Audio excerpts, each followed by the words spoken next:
బ్రతుకు నరుడెవడు? పాతాళం యొక్క వశము కాకుండా తన్ను తాను తప్పించుకొనగలవాడెవడు?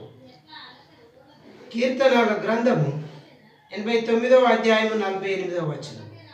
మరణము చూడక బ్రతుకు నరుడెవడు? పాతాళం యొక్క వశము కాకుండా తన్ను తాను తప్పించుకొనగలవాడెవడు? కీర్తనల గ్రంథం 89వ అధ్యాయము 48వ వచనం. సహోదరులారా, కులం మారకండి, మతం మారకండి. శ్రద్ధ ఉంటే మరణం గురించి తెలుసుకోండి. 1000 ఏళ్ళు ఉన్న వేరు తప్పదు, 100 సంవత్సరములు బ్రతికినా మరణం తప్పదు. నీవు మనుషులను మంటికి మార్చుచున్నావు, నరులారా తిరిగి రాండని నీవు సెలవిచ్చుచున్నావు. కీర్తనల గ్రంథము 90వ అధ్యాయము 3వ వచనం. నీవు మనుషులను మట్టికి మార్చుచున్నావు, నరులారా తిరిగి రాండని సెలవిచ్చుచున్నావు. కీర్తనల గ్రంథము 90వ అధ్యాయము 3వ వచనం.